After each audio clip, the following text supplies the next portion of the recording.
It is Wednesday, February 7th, 2024. This is another live edition of Baseball Today. That is my man, Trevor Plouffe. I am Chris Rose, producer Dan along for the ride as well as we continue into this live excursion of Baseball Today. And I got to tell you, we were so impressed with the turnout we had on day one. Let's keep it going. You are an essential part of what we do on this show and with this streaming company.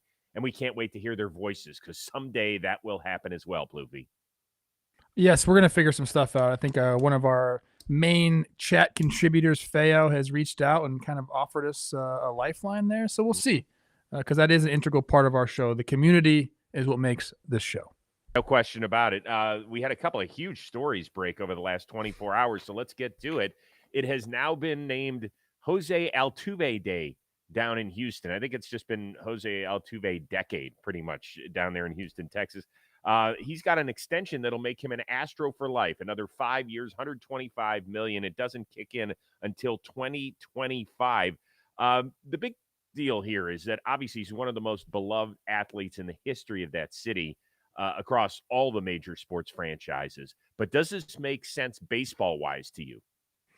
I think it does. I mean, we've seen, over the last couple of years, a ton of guys being extended well into their upper 30s. And I think if you look at Altuve and kind of how he's built, like the things that he's doing he's a hitter, man.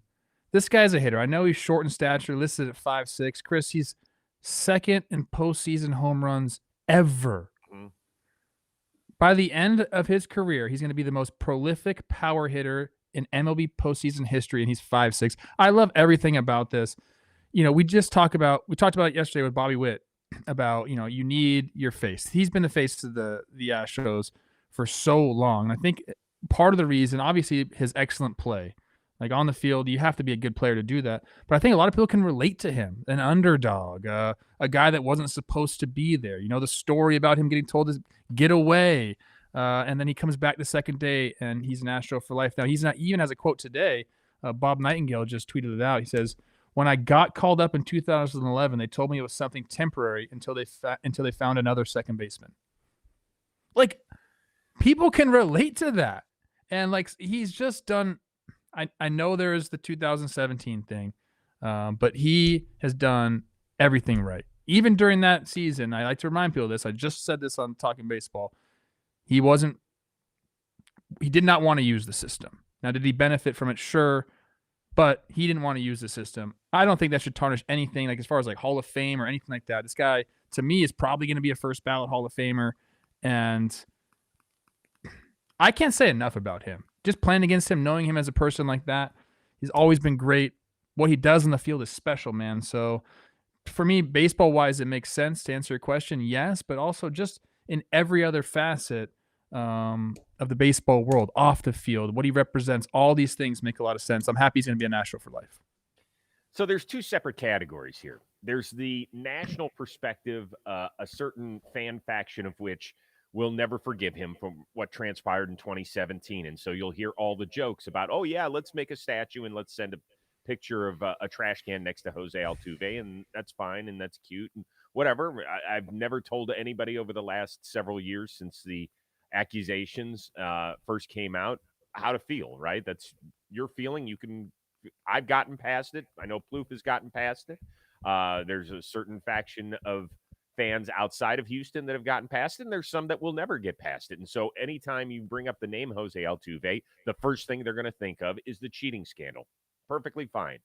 Now you go to what's more important in his eyes, I do believe, and that's his standing in the city of Houston. I don't know how many other athletes are greater in the history of that entire city. I mean, maybe Akeem Olajuwon, possibly a Warren Moon. I mean, you have to go back quite a ways in order to figure out certain guys that have had the standing of a Jose Altuve in this city. And by the time this deal is done, he will have played 19 years. A guy like Craig Biggio played 20 in an Astros uniform. Jeff Bagwell got 15 before injuries ended his future Hall of Fame career there. So you're talking about a guy who's going, in my opinion, he's going to leapfrog those two in the history of the sport because of the team success that he has brought. Wouldn't you agree? Yeah, I mean, look, you're always gonna mention him in the same breath as those two guys, which I think is already awesome enough for him. But yeah, I think he's going to be at the end. He's going to be the Astro that we remember, especially Mhm. this generation. Yeah. So, once again, let's get back to the baseball side of things. 3 of the last 4 full seasons, and so this doesn't include the pandemic-shortened 2020 season, his OPS has been better than 900. The thing I love most about this contract is you go, "Oh my god, they're gonna pay him another $125 million." They're paying him $15 million signing bonus reportedly start out. Then in 25, 26, and 27, he's gonna get $30 million a year. I still expect him to be productive. Is he always gonna be a 900 OPS guy? I don't In the know. postseason, yes. Right, and I guess that's all that matters for him. And then in the final 2 years of the contract, 10 million each in 28 and 29. So by the time he gets older, his salary comes way, way down. To me, the most interesting aspect of this is because remember, he was going to be a free agent at the end of this season. What does it mean for the future of Alex Bregman? I don't know. It seems to me like You don't have a they. gut feeling? I don't think Bregman is back. I think he's going to join that list of guys that has left, and they haven't skipped a beat, even though they've let go of some of like the best players in baseball: George Springer, Carlos Correa, Zach Greinke, Garrett Cole. Like they did that and kept winning. I think he. I'd love to see him stay there. I love those two manning the infield. I think that's awesome, but I think that he's going to cost a lot of money too. And they have to figure out Kyle Tucker and what they're going to do with Framber and some of these young guys. So I think Bregman ends up playing somewhere else next year. How about that? And I don't think that's like a slight on him. I don't think it's like he's been a problem or anything like that. I think he's almost just as beloved in Houston as Jose Altuve. Now, nationally, I think that's a different story, but in Houston, I feel like they feel the same way about these guys. But I think that I don't see him playing in that same uniform, which is kind of sad to me because he's done a lot for them. He's been in some big moments for them, but I think he ultimately joins that list of players that leaves Houston. I would agree with you. I think Kyle Tucker's really the interesting one because he's significantly younger than both Bregman, who's not even 30 yet, and Altuve, who's about to turn 34 this upcoming season. One last baseball point I will make about Jose Altuve. He's 953 hits shy of 3,000. As long as he stays healthy, he's going to have a really, really legitimate shot. The guy does not like to walk. He likes to swing that stick. Um, and if so, he would be the second guy to have ever collected 3,000 hits in an Astros uniform. Of course, Craig Biggio got there several years ago. So that's just something else to put in your back pocket as this contract moves forward for Jose Altuve. Speaking of franchise icons, Clayton Kershaw reportedly will be back with the Dodgers for a 17th season. He's coming off of left shoulder surgery, so we don't know exactly what month he'll be available. Now, with the additions and returns from injuries, how important is the future Hall of Famer to LA's starting rotation? I think he's pretty important. I mean, we know what he's done in the past, but speaking specifically on this year, they have a lot of inexperience and also like kind of injury risk type guys in that rotation. We keep talking about throughout the league. Like, I think the way that you structure a rotation is already started to change. I think it's going to continue to go that way. I think we're going to end up having the Dodgers are going to have a 6-man rotation when Shohei comes back next year. But I think most teams are going to start having that 6, maybe even a 7-man type rotation where we're getting guys, piggybacking. We're looking for the 150 inning mark instead of the 180 to 200 inning mark. So what I'd say about the Dodgers rotation, Yamamoto, stud. He's going to be good, but we never see him throw a major league pitch. So there's some uncertainty there. Bueller's coming back from injury. Bobby Miller's a young guy. Tyler Glasnow's an injury type of pitcher. I mean, a great pitcher, but he has injury history. Then you got the young guys at the upper level minor leagues that are going to be, competing for the back end of the rotation as well. It's just more depth. I think this is the way the Dodgers have been approaching it over the past few seasons, and the way teams are probably going to approach it more and more going forward. So to have a guy like Clayton Kershaw, who you can just call up every single year and say, hey, you're going to pitch for us at some point, it's nice because look at his numbers still, Chris. People will always point to the postseason, and what the baby snakes did to him this postseason was tough. Mm-hmm. That left a bad taste in a lot of people's mouth again. But go back to the regular season and see what he does, and he might be the best left-handed pitcher like ever. He's one of them. So I I think it's great for the Dodgers. I think he's going to be obviously a Dodger for life. It seems to me like that whole Texas Rangers thing is not going to happen. It's like he's going to be a Dodger for life until he doesn't want to pitch anymore. He has the option, a player option. We don't know the parameters yet, but we know there's a player option there for 2025, which he's going to pick up so he can pitch for Shohei and do that whole thing.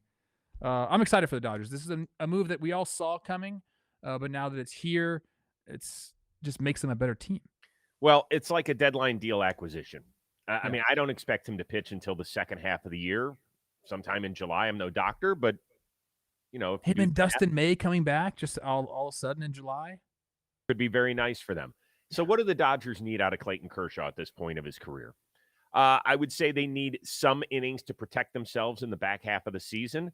The Dodgers are going to make the playoffs. It's just a question of what they do in the month of October. Really, that's it. There's only a handful of teams you can look at that way in Major League Baseball, and they're at the top of the list because I think they've got the most questions. I don't think I've ever seen a more talented yet question mark-filled rotation. If Clayton Kershaw is healthy, and if the rest of these guys, meaning Yamamoto, Glasnow, Bobby Miller, Walker Buehler, are all healthy, does Clayton Kershaw even get a start in October?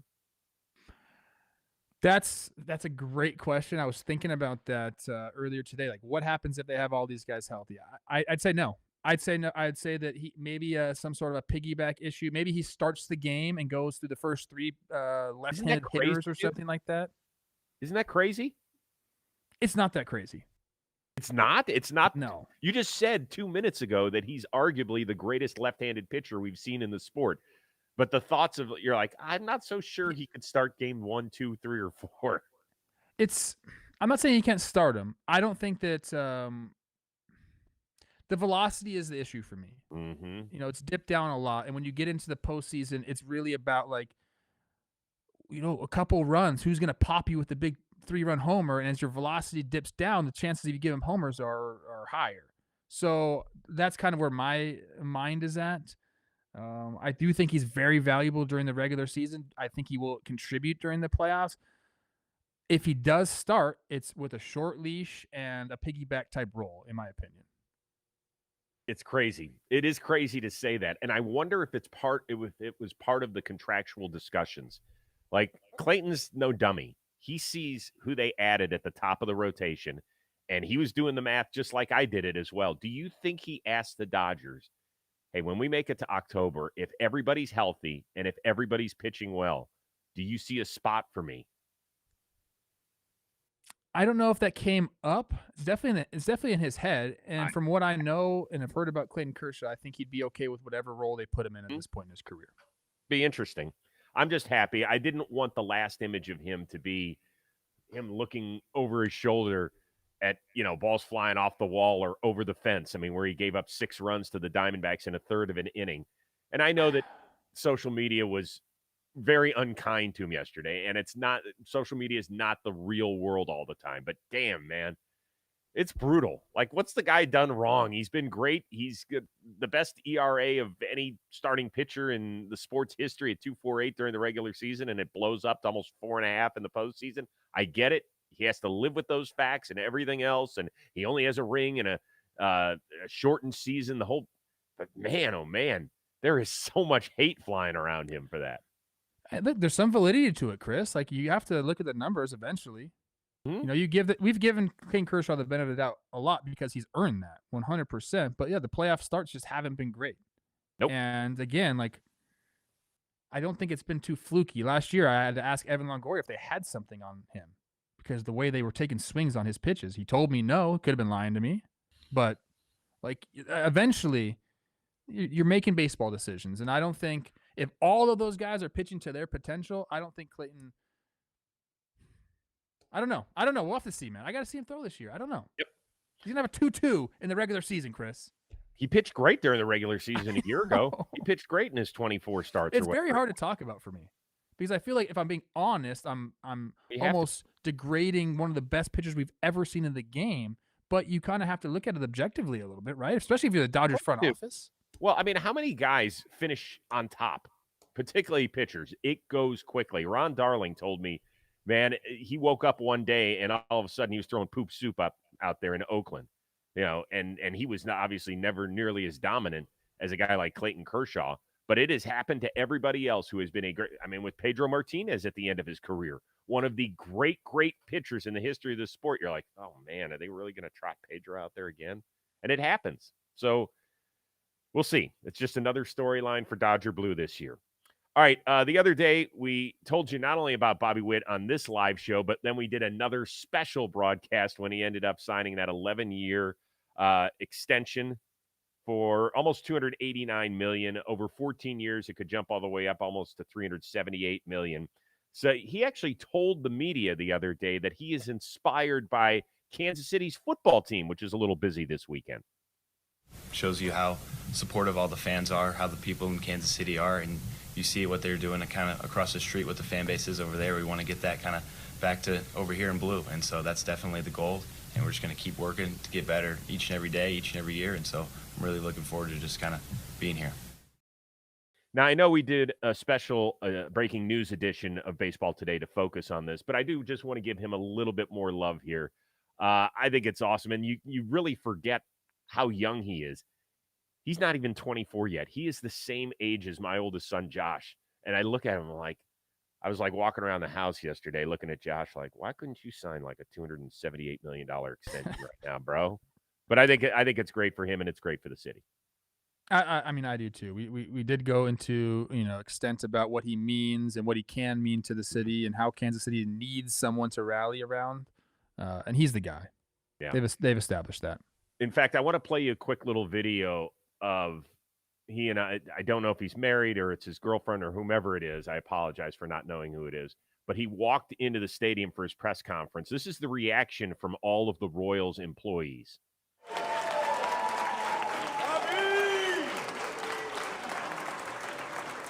Just keep rolling that, Dan. Look at the look on his face. Like, I think it hit him, and he realizes now how important he is to this organization. He's like a little sheepish almost.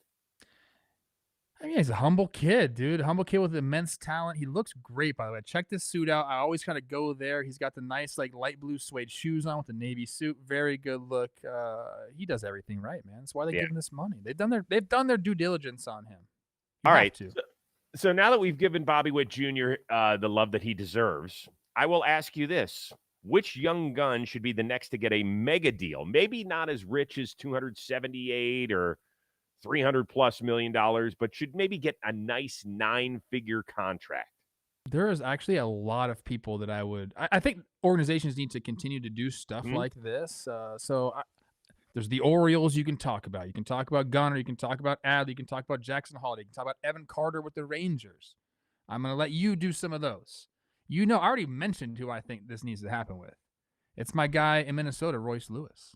Good one. He's 24, turning 25 this year. He's come up and been he's had an injury history, but when he's been on the field, he's been nothing short of spectacular, and they love him in Minnesota. He got the largest pop of any player at Twins Fest. They are really playing him up to be kind of the next face of the franchise, even when they have Buxton there, even when they just signed Carlos Correa to a long-term deal. And he came out last during player introductions for the Twins, which I think is a big deal because usually they save that for the biggest guy. I want to say that Carlos Correa and Buxton got together and said, Royce is going to be in the back. I really think that happened because we keep talking about, those two guys at the head of the franchise there. They know that Royce is going to be one of those guys, and they're actually trying to help him out, which I think is a great thing about Carlos and Buck as well. But this guy his numbers are incredible. I looked at the splits. He's better against right-handed pitchers than left-handed pitchers. 939 career OPS against righties, 825 against left-handed pitchers. That's going to even out a little bit more. He's platoon-proof.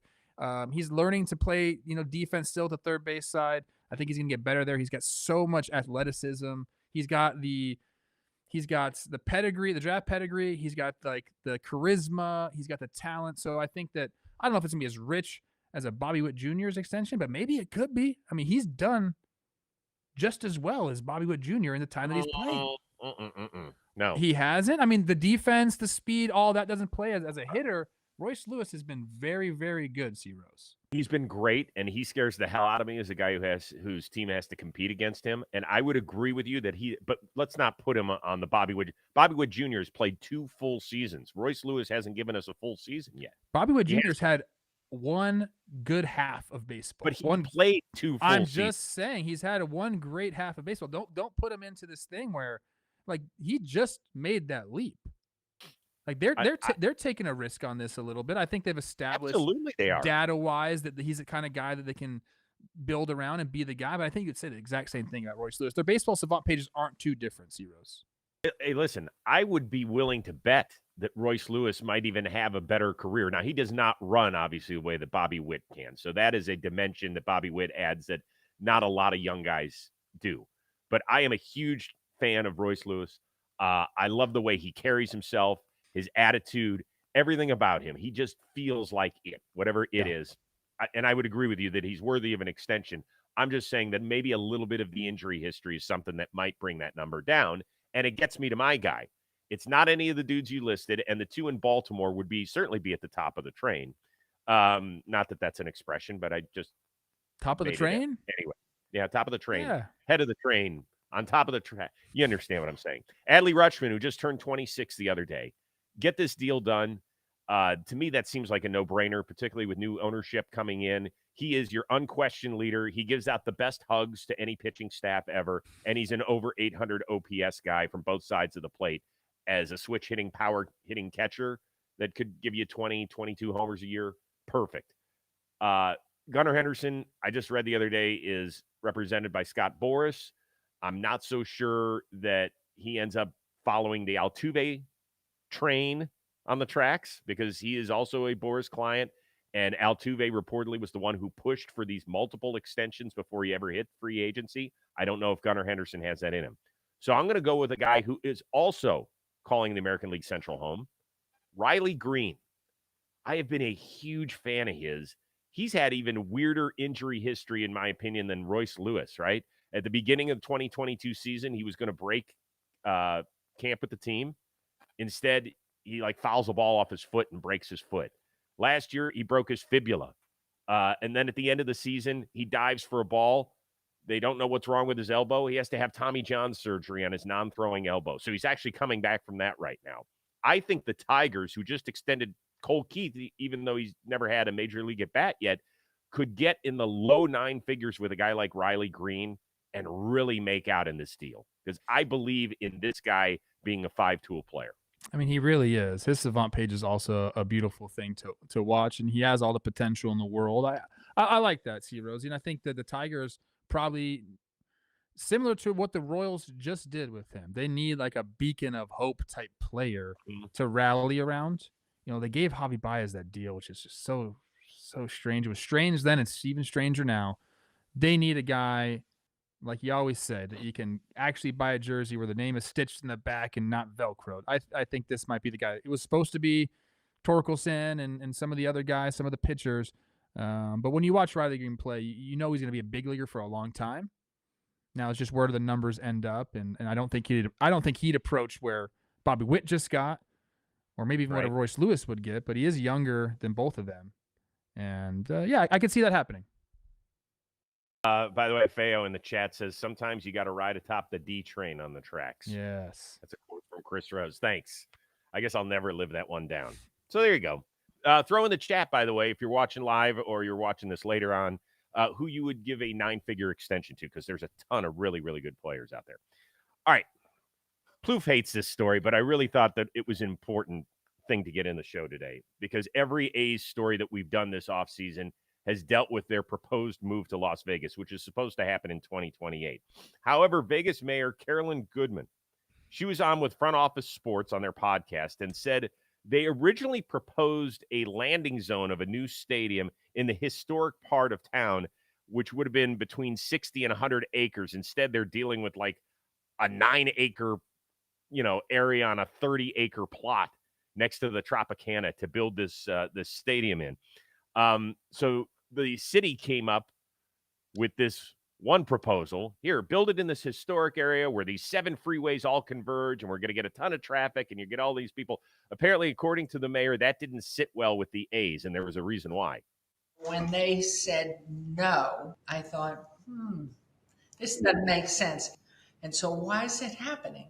And then I thought, well, because they really want to stay in Oakland, they want to be on the water, they have that magnificent dream, and yet they can't get it. Would it be a good thing if the A's do, in fact, move to the Tropicana? I personally, I'm not talking about anybody else, anywhere else in this community. I personally think they've got to figure out a way to stay in Oakland and make their dream come true. All right, hold on. That is a mayor that is saying, she then came out with a statement later in the day and said, listen, if it happens, we would welcome them with open arms, but I believe it's their dream to stay in Oakland. What the hell's going on here? I don't believe anything that was just said, to be honest with you. I don't think it is their dream to stay in Oakland. I don't think that I don't want to be like mean, and I'm not like a super political person. I don't really know who has all the power. I don't think the mayor has a ton of power in as far as like land development in a city. Mhm. I just don't. I think there's special interest groups that really control all that stuff. I think this is all political posturing. I think everything that the A's come out and say is that. I think everything that the politicians come out and say is that. So they're going to be in Vegas. Now, I kind of agree with her. If I am the A's, I'd want the bigger space so I can build my own stuff around the ballpark instead of relying on the strip or whatever to, service, the Las Vegas residents that are going to come to the games. I'd rather build my own stuff. I'd rather build my own casinos. I'd rather build my own hotels and bars and stuff around, make an entertainment district. But, I don't, who am I? I don't have billions of dollars to throw around like that. I just don't think that all the stuff I hear, whatever. The A's are going to be in Vegas. Where it's going to be, I don't know. I just still think they're right now at the stage they're in. It's just posturing for leverage. That's all I think about when I hear this. And maybe I'm wrong, but they're going to be in Vegas, people. They're not staying in Oakland. They're not. All I can tell you is this, is that whenever a franchise has moved in any of the four major sports, I have never heard the most high-ranking local politician say, yeah, they're probably better off where they're coming from. I mean, have you ever, I've never heard it. Not once have I ever heard. They're usually like, you know what? We're going to roll out the red carpet. We can't wait for this to happen. We're going to work in conjunction with the team and the executives and the ownership and make sure that this all gets done. Yes, we're going to protect the public sector to make sure they're not overpaying. And oh, by the way, there is still a huge lawsuit that's going on with the teachers union where they filed a lawsuit against the state and the governor of Nevada as well. So this is really getting sticky, but I've never seen like the public disdain. Do we even know if the A's are wanted by the people down there? Do we know if they're going to wrap their arms around them the way they have the Golden Knights and the Raiders? I'm not getting that feeling one bit. I mean, I'm not really either. And have they really wrapped their arms around the Raiders? Yes, the Golden Knights. I said that last time. I made a mistake of saying they need to change the name of the A's, which I think what I meant to say was I think an expansion team would do better than a new team, than an old team coming in and just being the Las Vegas A's. Yeah, that part I would agree with. This is something that we're going to have to keep our eye on. I hate bringing it up, and I know that you hate it. You're like, do we have to talk about it?